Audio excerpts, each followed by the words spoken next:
यौगिकों के उपसंयोजक यौगिकों के आईपीसी नाम। ठीक है, उपसंयोजक यौगिकों के आईपीसी नाम। और इसमें वो नाम सीखेंगे जो बोर्ड के पेपर में पूछे गए, जो बोर्ड के पेपर में पूछे गए हैं। जैसे ये है CuNH3 4SO4। ठीक है, पहले थोड़ा समझ लेते हैं। यहाँ देखिए जो Cu है ये केंद्रीय धातु परमाणु या आयन है। क्या है? केंद्रीय धातु परमाणु या आयन है। और NH3 का प्रायस जो है ये उपसंयोजक यौगिक यानी कह सकते हैं ये लिगेंड है।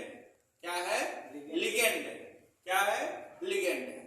ठीक है, और जो SO4 है ये उपसंयोजक यौगिक के बाहर का है, यानी इसको आयनिक परिसर भी कह सकते हैं। क्या कह सकते हैं? आयनिक परिसर भी कह सकते हैं। ठीक है, देखेंगे सबसे पहले जब हम आईपीसी नाम लिखते हैं तो हमें क्या करना रहता है? सबसे पहले हम लिगेंड का नाम लिखते हैं। क्या लिखते हैं? लिगेंड का नाम। और लिगेंड का नाम लिखने के लिए 2 आएगा तो डाई, 3 आएगा तो ट्राई, 4 आएगा टेट्रा, 5 आएगा तो पेंटा। इस तरह से कर लेंगे। तो यहाँ कितना आया है? 4 आया है। 4 आया है तो क्या हो जाएगा? टेट्रा। और यदि NH3 आए, NH3 आए तो इसको एमीन लिखेंगे। H2O आएगा तो एक्वा लिखेंगे। ठीक है, NH3 आया तो क्या लिख देंगे? Amine, tetra amine. और Cu, उसके बाद लिगेंड लिखने के बाद हमें केंद्रीय धातु परमाणु या आयन को लिखना है। Cu को लिखेंगे कॉपर। अब तुरंत इतना जो उपसंयोजक परिसर है इसका नाम लिखने के बाद हमें क्या करना रहता है? इसका आयन दर्शाना रहता है, केंद्रीय धातु परमाणु या आयन का। तो Cu पे डबल पॉजिटिव होता है, इसलिए हम क्या लिख देंगे? सेकंड लिख देंगे। यदि यही आयन यहाँ 2 प्लस या 2 माइनस करके दिए हैं तब यहाँ सेकंड लिखने के बाद आयन भी लिखना रहता है। यदि नहीं दिया गया है तो जो भी है सेकंड उसको ऐसे ही दर्शा देना है। SO4 का लिख देंगे सल्फेट। आयनिक परिसर वाला बाद में लिखा जाएगा। चलते हैं दूसरे पे। एक क्वेश्चन जो है यूपी बोर्ड के पेपर में 2015 और 2014 में पूछा गया है। यूपी बोर्ड के पेपर में 2015 व 2014 में पूछा गया। देखते हैं दूसरे क्वेश्चन पे चले आते हैं। दूसरे उपसंयोजक यौगिक का नाम है K3Al-C2O4 का थ्रायस है। ठीक है, ये ध्यान देना है यहाँ आयनिक परिसर बाद में आया था तो आयनिक परिसर का नाम बाद में लिखे थे। यहाँ आयनिक परिसर कहाँ गया? पहले। तो इसका नाम पहले लिख देना है। ये चीज ध्यान देना, चाहे 2 लिखा हो या 3 लिखा हो, इसको हमें नहीं दिखाना है आयनिक परिसर वाले को। सेम वैसे K है तो पोटेशियम लिख देंगे। ठीक है, यदि पहले आ गया आयनिक परिसर तो उसको पहले लिख देना है पोटेशियम। यहाँ इसका जो क्रमांक है वो नहीं दिखाना है। ठीक, फिर चले आएंगे, ये लिख दिए पोटेशियम। अब चले आएंगे यहाँ लिगेंड के नाम पे। पहले लिगेंड का नाम लिखते हैं, फिर केंद्रीय परमाणु या धातु का नाम लिखते हैं, धातु आयन का नाम लिखते हैं। तो C2O4 को बोलते हैं हम ऑक्सेलेटो। C2O4 को क्या बोलते हैं? ऑक्सेलेटो। तो ऑक्सेलेटो लिख देंगे। यहाँ थर्ड है तो क्या लगा देंगे? ट्राई। 2 होता तो डाई लगता और 3 है तो क्या लगेगा? ट्राई। ठीक है, फिर एक लिगेंड का नाम हो गया। उसके बाद केंद्रीय परमाणु या धातु आयन का नाम लिखेंगे। Al है, Al को हमको पता है, एल्युमिनियम लिख देंगे। क्या लिख देंगे? एल्युमिनियम। अब Al पे कितना धनायन होता है? 3 धनायन होता है तो थर्ड लिख देंगे। आयन नहीं लिखना है, जब यहाँ आयन दिया रहेगा तभी लिखेंगे। ये वाला क्वेश्चन बोर्ड के पेपर में पूछा गया है 2014 में। कब पूछा गया है? 2014। फिर चलते हैं अगले उपसंयोजक यौगिक पे। यहाँ देखते हैं AgNH3 का ट्वाइस into Cl। यहाँ देखेंगे जो आयनिक परिसर है बाद में है तो बाद में तो कोई दिक्कत नहीं, बाद में लिखा जाएगा।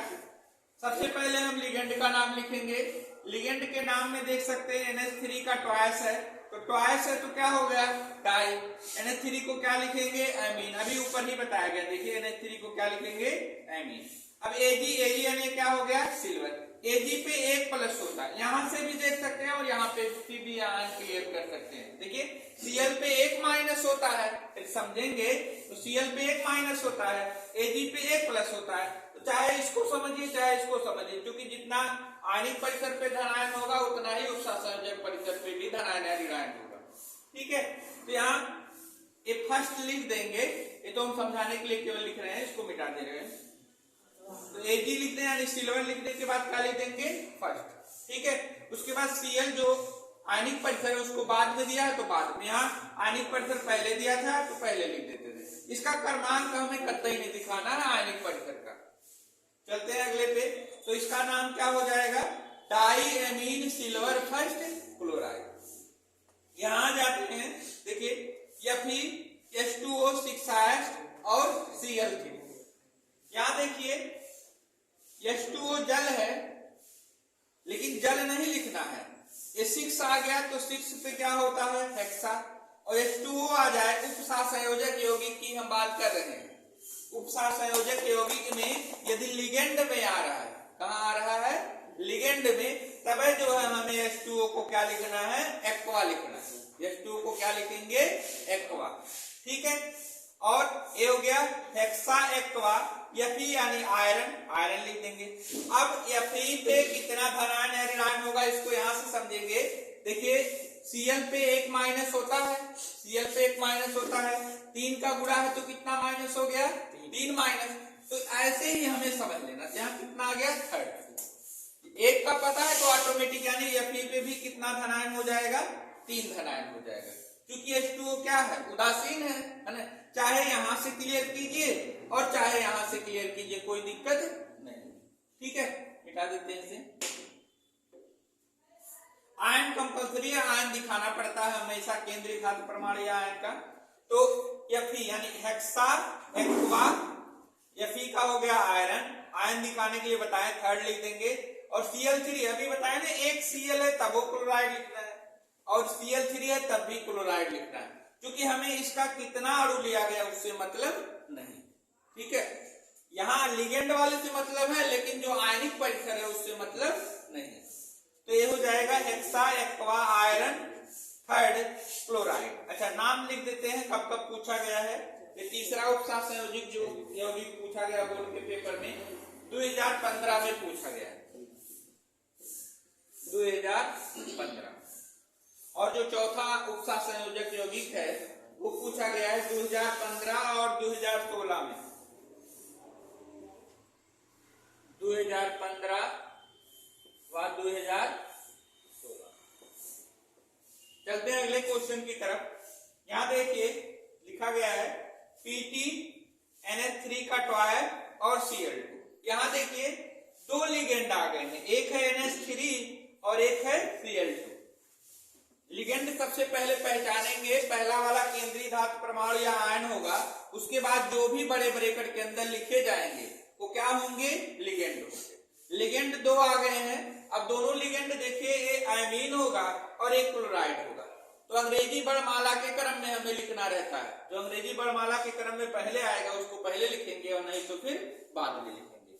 तो Cl2 है ना, एक क्लोराइड होगा तो K आएगा या C आएगा, और एमीन में A आएगा तो A वाला पहले लिखना है। तो 2 है तो क्या हो गया, डाई, और NH3 का एमीन, फिर इसको लिखेंगे तो ये हो जाएगा डाई, है ना, और एक क्या हो जाएगा, क्लोरिडो, क्लोराइडो। यहां ध्यान देना है कि यदि Cl बड़े ब्रैकेट के बाहर है यानी आयनिक परिसर में है तो क्लोराइड लिखा जाएगा, लेकिन यदि लिगेंड में आ गया तो क्या लिखा जाएगा, क्लोराइडो। क्या लिखा जाएगा, क्लोराइडो। एक मिनट थोड़ा सा चेक कर लेते हैं, क्लोरिडो रहेगा, ये गलत लिख दिया गया है, एक मिनट, क्लोरिडो। तो क्या हो जाएगा, डाई क्लोरिडो। यानी आयनिक परिसर में है तो हमें क्लोराइड लिखना है, और लिगेंड में आ गया तो क्या लिख देना है, क्लोरिडो।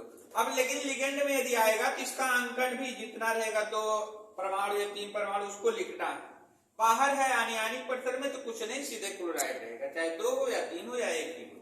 फिर यहाँ पे क्या लिख देंगे, डाई क्लोरिडो। उसके बाद क्या लिखेंगे, प्लेटिनम सेकेंड। सेकेंड किस लिए है, देखिए NH3 उदासीन है, 1 2 याद आया तो कोई दिक्कत नहीं है। Cl पे कितना ऋणायन होता है, 1 ऋणायन होता है, तो 2 का गुणा हो गया तो कितना ऋणायन हो गया, 2 ऋणायन। इस पे 2 ऋणायन है तो इस पे क्या धनायन होगा, 2 धनायन होगा, है ना। यहाँ सेकेंड लिख देंगे। ठीक है, आगे के क्वेश्चन देखते हैं। ये जो पूछा गया है 5वां क्वेश्चन आपका बोर्ड के पेपर में, ये पूछा गया है यूपी बोर्ड के पेपर में 2016 में, 2016। उम्मीद करते हैं समझ में आया होगा। और भी क्वेश्चन है, हम लिख दे रहे हैं क्वेश्चन, आप लोग अपने मन से कीजिएगा, ठीक है। मिटा दे रहे हैं, जिसको स्क्रीनशॉट लेना हो ले लें।